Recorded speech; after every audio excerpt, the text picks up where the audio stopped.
questions about the Nanoplasty Specialist Program. I'm here right now to respond to you, all the questions you have about the Nanoplasty Straightening Program. I'm here to respond to you, to also give you instructions about the program and how it works. So if you guys have any questions, now your time to ask me the questions, and also clarify that it's still time for you to be able to enjoy the bonus that will happen on the first 24 hours. So what is your questions about it?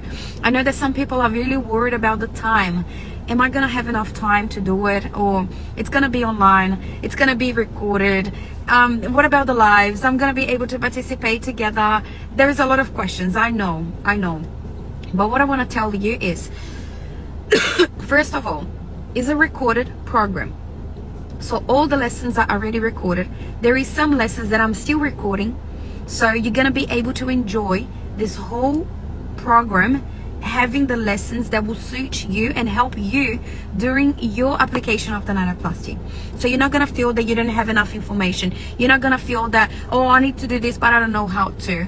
I give you the whole foundation first, and then after the foundation you start learning step by step of what you need to do in different hair types.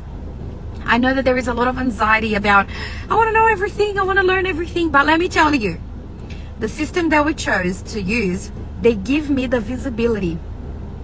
What I mean by that, I know exactly which lesson you are watching.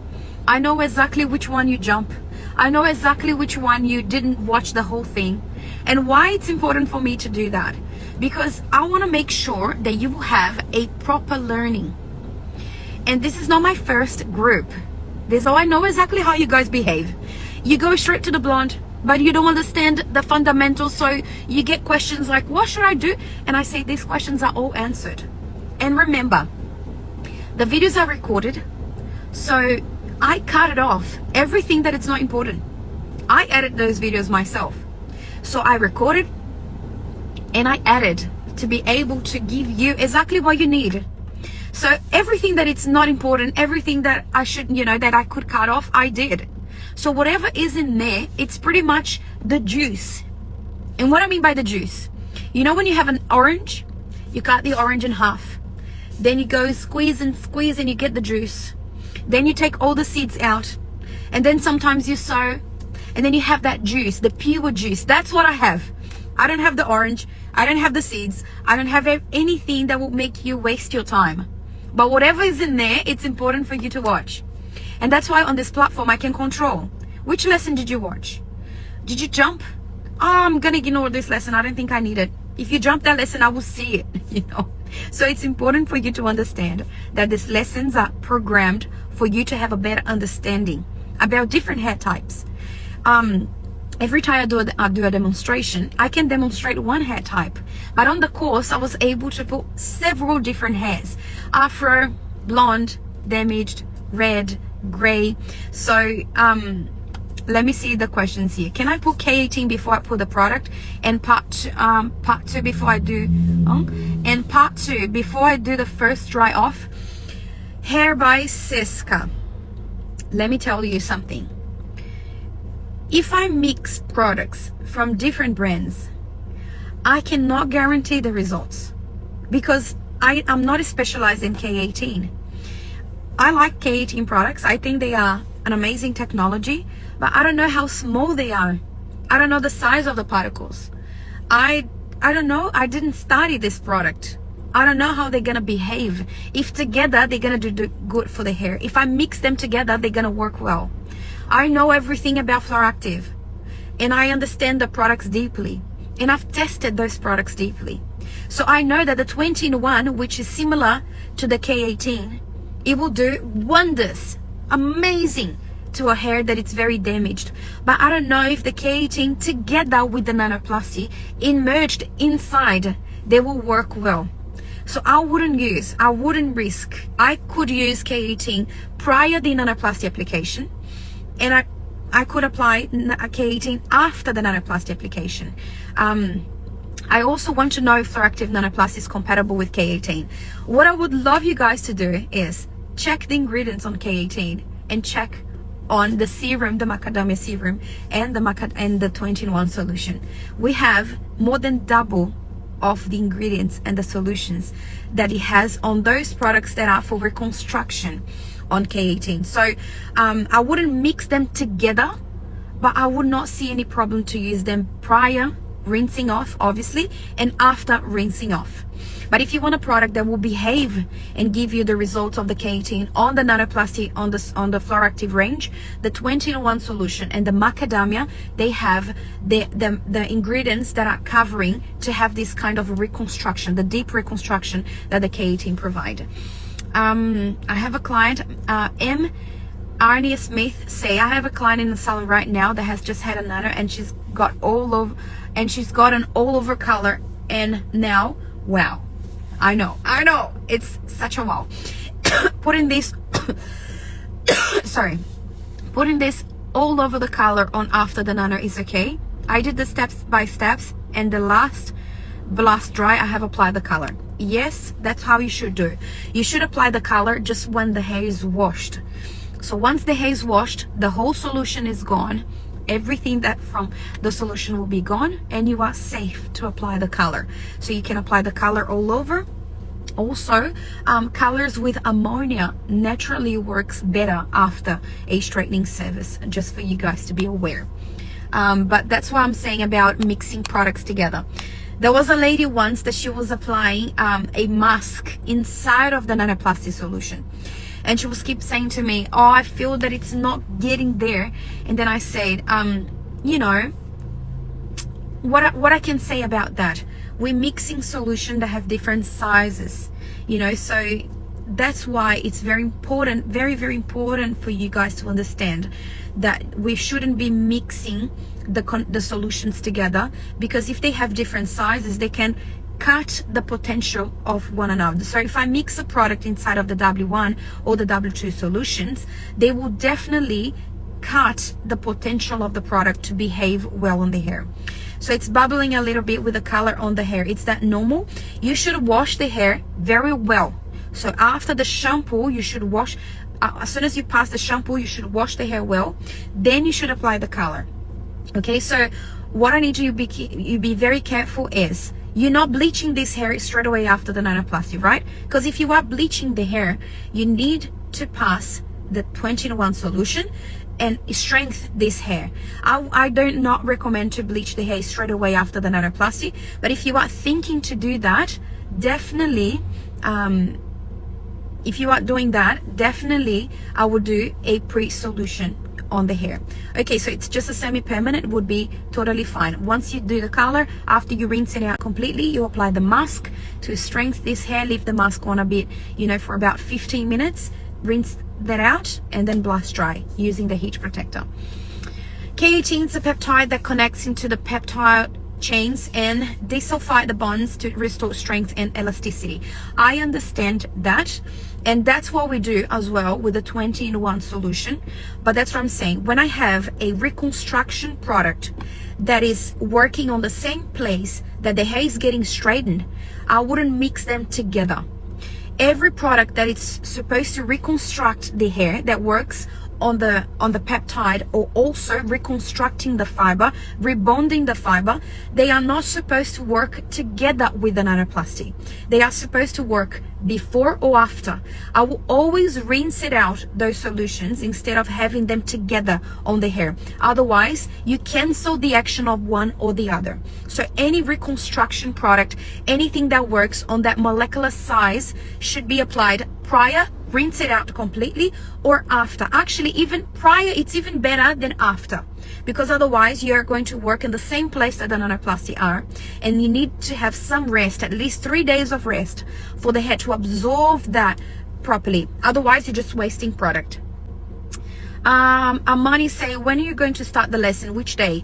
The lessons already started. Whoever joined the course already have access to the lessons, so you guys have lessons to watch already. Amazing, thank you. I was at Perth in your class and I've learned a lot. I'm so happy that you've learned a lot. That's what I'm here for. From your knowledge, will K18 penetrate the hair after the Nanoplasty? It will have room to penetrate the hair, but as I say, Matt, I know exactly how the 2-in-1 solution works, how the serum works. I didn't study the K18 to know exactly how it works. What I know is the hair will not be blocked as it normally does when it has the keratin done. So when you have the hair that it's not blocked, you are still free to have products, and the capability of penetrating will not be closed. That happens a lot when chemical straightening or keratin is done, because the hair gets plastified. When the hair gets plastified, there is only one way to penetrate the fiber. Or you get that product out, or then you just need to wait until that product releases from the hair to be penetrated. So if you can color, if you can bleach the hair after the nanoplasty, it means that there is ways between the scales of the hair. They are not closed together. They are not plastified. So in that case, any treatment that you do after, it will still have the capability of being penetrated, because it will not block the passage of the product. Okay. Let me see if you guys have any other questions. I'm loving the questions today. Very smart questions of people that are really interested in the solution, and I really like that. I feel that these are the cases that later on in future becomes the best students, and I really appreciate that. I think that's the only way of getting this solution out there. And today I was talking to a client exactly about that. When I decided to go ahead with nanoplasty in Australia, and I accept the challenge, because really Australia is a challenge. People here, they love some products, and they sometimes not are open to hear about other products, because I feel that the way that they play is, I'm not gonna touch on the team that are winning. You know what I mean? Like, why I'm gonna touch in this if this is already good? So introducing a new product to the market, it was a challenge. Obviously, you know, they didn't accept as easy. And going into this direction, I had the option of opening this product to the whole market and saying, whoever wants to buy, or selling to all the distributors that would love to have the access to our products, and say to them, hey, distribute for whoever you want, and etc. Or we have the third option, which is the hardest, and the one that we took, which was we're gonna limit the access of this product to everyone. So only hairdressers that are interested and comes from us will have the chance of becoming a nanoplasty specialist. And why is that? Because I prefer to have a small group of people that are having amazing results than have a big group of people that are having average and really bad results. That's what I personally preferred. And that's the strategy that I took. I created a group, and I trained this group until they became amazing. So then the word out there wasn't like, oh, this nanoplasty damaged my hair, this nanoplasty broke my hair, this nanoplasty done this to my hair. It was like the fame that the product was getting out there was, it's amazing, it's fantastic, it's unbelievable, I can't believe it, wow, oh my God. So that's why when I see you guys asking, I feel really happy. Matt, I know that the K18 will work on the hair after the nanoplasty. I have customers that use K18 after the nanoplasty, especially if they want to do a blonde or a bleach, or if they want to remove the color of the hair, or if they, you know, if they go swimming all the time and they don't use anything on the fiber, or somehow their hair gets dehydrated. So I know that they use and they have good results. What I mean by I would not mix them together is, I would not mix them on the day of the application, because I think they will not perform as Fluoractive's products on the day, only because we calculated the sizes of the product for them to be able to be penetrating on each other and also have the connection between them. And that's why K18 didn't know Fluoractive's nanoplasty, and they didn't really like connect it to us to create K18. So we did that with our products. We created the products to be connected with each other, okay? K Zizers is saying, we watched the first model and it's very clear and easy to understand. Looking forward to the next. Oh my God, this is so good to hear. This is so amazing. Thank you so much for telling me that, because really, I spent a lot of time creating the content, like a lot of time. It was very important to me that the content was clear and it was able to make you understand from the first application. And I just received, I think that's what happened, because I'm on my GPS here on my phone, and then it's charging, and then it's in front of the sun. You know, sometime this phone is gonna crash. They don't have enough energy for all that. My phones cannot catch up my energy. So, but while I was on the live, a message came through my, you know, my screen, and she's saying, I just can't believe the results of the nanoplasty after the lesson. And this is so good. But when it's saying from my mouth, it seems like, yeah, whatever. But when it's someone that just joined the course last night, and she's saying, I watched the first module complete and I loved it, it made my day. It really made my day today. Thank you so much for saying that. This is so important to me. I'm so focused on education because in my vision there is no other way. And as I said before, I don't know if you guys took that part, I said I prefer a small amount of people having great results, because then we can grow consistently, than having hundreds and hundreds and hundreds of people using it and not having a good result. Because at the end of the day, who pays the price is the customer. I don't want your customer, your clients, to pay the price, because I was in the other side of the chair once.